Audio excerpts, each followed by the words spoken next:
Hey guys, welcome back to the Conrad Blacksmithing channel. Today I'm finishing up this crusty looking 6-pound Rafter, so stay tuned to see it finished.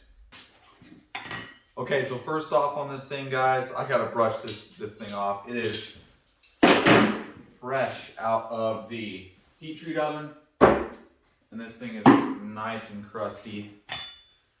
Yeah, you can see that stuff is just flying off.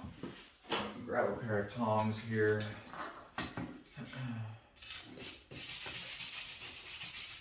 Just giving it a fine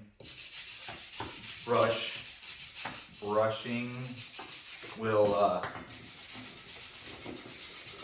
give it a good finish, I guess.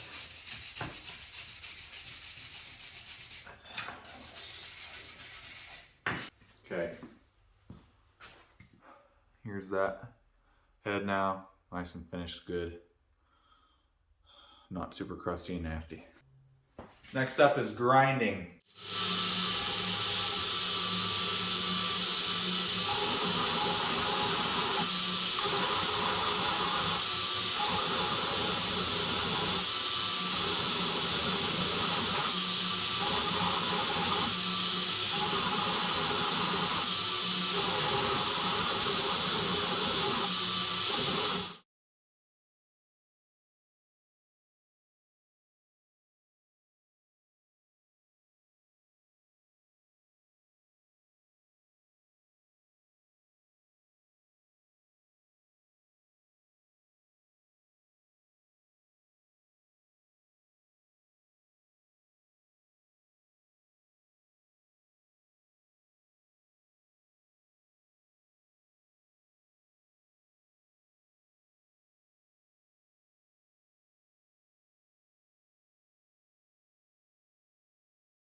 Okay, grinding is done.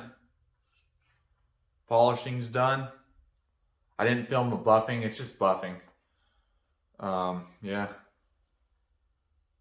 You think you can probably see yourself in the mirror right here.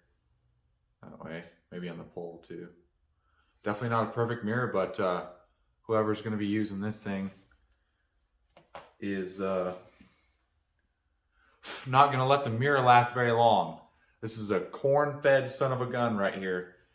And now I'm gonna fit the wedge. The handle's in the oil, so I'm gonna take it out. It'll start, dripping off. Fitting the wedge, I don't really have any tips for that other than just practice and experience, and intuition is going to be key. Because I struggled with those for myself for a very long time. Getting them to fit the correct depth and, fill up the eye all the way. But now that I know my drift sizes and everything, and the thickness of the wedges, depending on the drift. So like with a full size eye like this, I usually use a thinner wedge, but rafters are pretty dang short. And the shorter the axe, I tend to use the thicker the wedge. For some reason, the wood just spreads more on a shorter axe than it does on a tall Tassie. So I'll use a pretty thick wedge on this one and try and slam it in there. Also, for grinding for a polish, the key is to change the direction of your scratches all the time. Every grit, change the direction, and you'll be able to find all the scratches you need to take out. It's pretty easy. Got a little rough wedge cut out. Whoops. Gonna change the, well, I don't need that belt.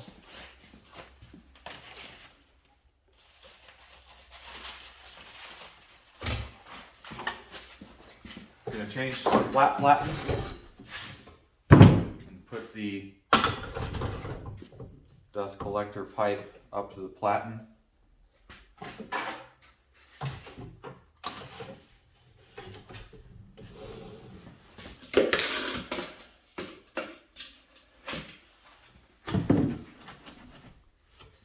And off we go.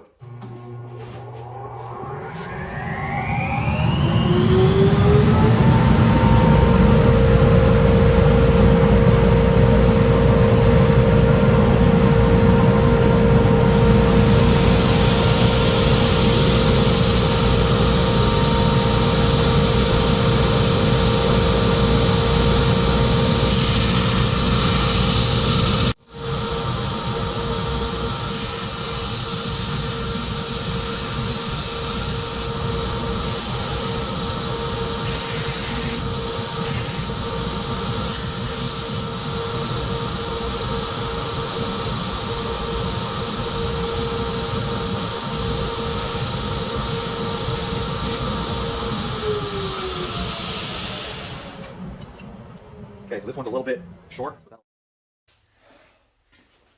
I posted a axe hanging tips video a little while back and received some comments about hanging that I would like to clear up.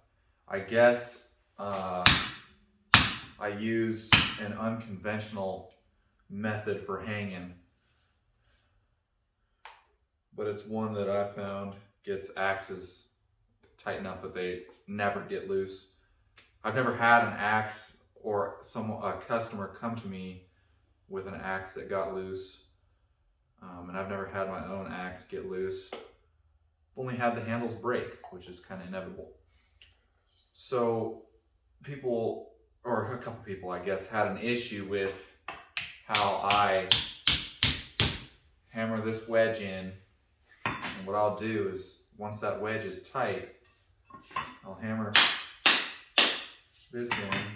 I'll probably go back and forth a couple times to, yeah, there was good. I'm glad I went with a thick wedge because there's a good amount of space in that eye for that wood to spread. Make sure that thing is straight. Pole is parallel to the handle, which looks pretty dang good. Now that this area is filled up here, I will hammer that tight again. It's not moving anymore. And yes, it's moved again. Make sure the thing is straight. Yep.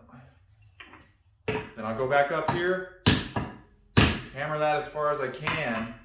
And the problem is, when you're hammering a wedge in with the handle braced against something, you can't get it as tight because there's too much of a bounce factor, and also you're just abusing the handle at that point. So this is already tight. This head is not going anywhere. What I do is I hold it and smash that wedge in more. Yeah. And that way I can get it all the way down and this thing is spread like I put it in a press. And the handle did not come off of the head, not 1 millimeter. You would see a line if it did. And this also goes back to the point of radius the bottom of your eye on every axe, no matter what. You have to. Maybe not if it's an old plum or something like that. You really can, but plums tend to split open in half when you wedge them too hard, or if you hang them, if you hang them too tight, I guess. With mine, I radius the bottom of the eye on every single axe, and that prevents any cutting or curling on the wood. And also, it gets it extremely tight because the head itself is compressing the wood together rather than cutting into it and creating a shelf.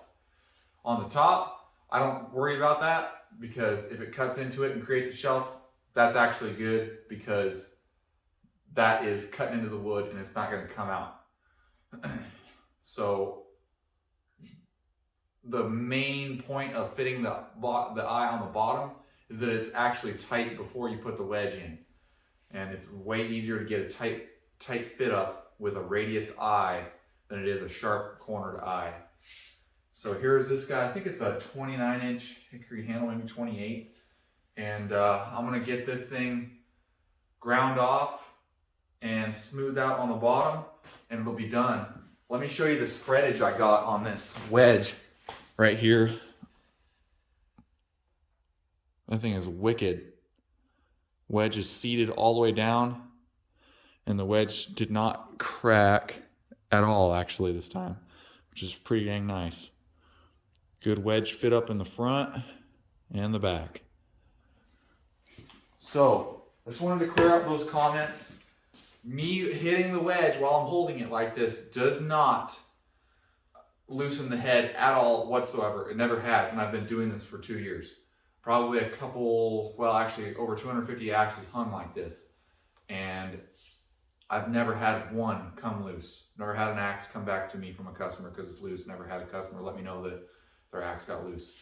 Even in different climates, soaking the handle in oil before you hang it will prevent it from shrinking in a drier climate, in my opinion. And to me, that's backed up by science too, because if it's already soaked, when you hang a handle, when you hang an axe, and then put the oil on it afterwards, this wood is all still dry in there. It's not just going to magically soak up through the eye unless you literally sit this part, the tongue, in oil for days and days. It might seep up there, but it's not going to be as effective as putting the oil on the handle before you hang it. Keep those tips in mind, guys. I'm gonna finish this thing off and get back to you in 1 second. Right? And boom, just like that, this thing is finished. And it's snowy outside, so it's very bright, and I'm squinting. This is a corn-fed rafting axe. Got some dust on it still. Yeah, this thing is for banging wedges and splitting wood. It's got a micro-dulled edge. Something that I came up with the help of a logger named Garrett Austin. So thank you if you're watching. It makes the edge pretty dang strong and still sharp enough to cut wood. This thing will probably outsplit my Tassies. It's basically a micro-dulled edge, just a little flat spot on the edge that makes it very, very strong. I've chopped nails in half with my own rafter and the edge is perfect. It's got a flat pull. It's not exactly flat. It's flat enough to get a mirror polish on it. You don't want exactly a perfectly flat anything that you're hammering anything with, because inevitably you're going to miss and hit the edge. But these are pretty dang flat. Anyways, this thing's a little bit over 6 pounds with a 29-inch hickory handle. This thing is a firewood beast. It'll probably be sold already by the time you've seen this. So if you do want to find an axe like this, please go to my Facebook group, Conrad Blacksmithing. It's where I do all my sales, and it's where you get the inside information on how to buy my axes. I either do lotteries or sales on my website, and lotteries are only done on the Facebook group in the comments, and that's probably your best chance of getting an axe, unless you want to get one on the drop on my website. Anyways, hope you guys enjoyed this video and enjoyed seeing this big old nasty thing get created. Hope you guys have a great day. Remember, be a man, swing an axe.